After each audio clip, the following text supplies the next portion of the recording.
ఒకరోజు ఒక మహిళ వాళ్ళ ఇంటికి ఒక సాధువు వస్తే ఆ సాధువుకి ఇంట్లో ఏదైనా పెడదామని చెప్పి ఇంట్లోకి వెళ్తే ఏమీ ఉండవు అనమాట.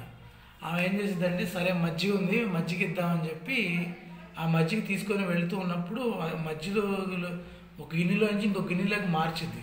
అలా మార్చినప్పుడు ఆ గిన్నెలో ఒక చిన్న పాము ఉంటుంది.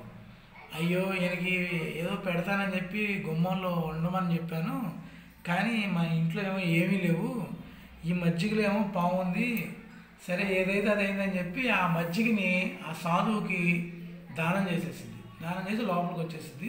ఆయన కూడా వెళ్ళిపోతాడు. అయ్యో ఏమైందో ఏమో, ఆయన మజ్జిగ ఇచ్చాను, దాంట్లో పాము పడింది, ఆయన బతుకుతాడా చనిపోతాడా ఏమని చెప్పి ఆలోచిస్తూ ఇంకా రొటీన్ లైఫ్లో వెళ్ళిపోయింది. అలా కొద్ది రోజులు అవ్వగానే, ఒక సంవత్సరం అవ్వగానే ఆ సాధువు మళ్ళీ మహిళకి కనిపిస్తాడు.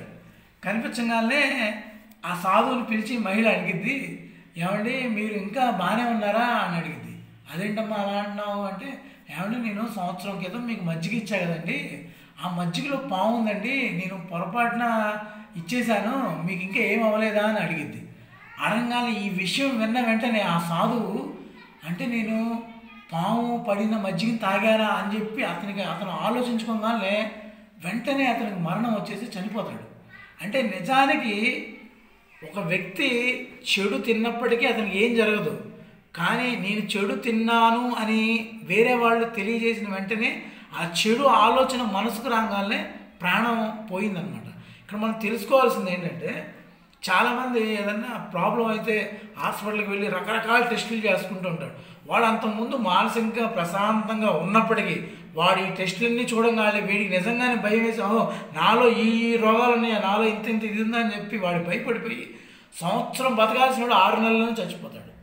అందుకనే అనవసరమైన టెస్టులు చేసుకోవాల్సిన అవసరం లేదు.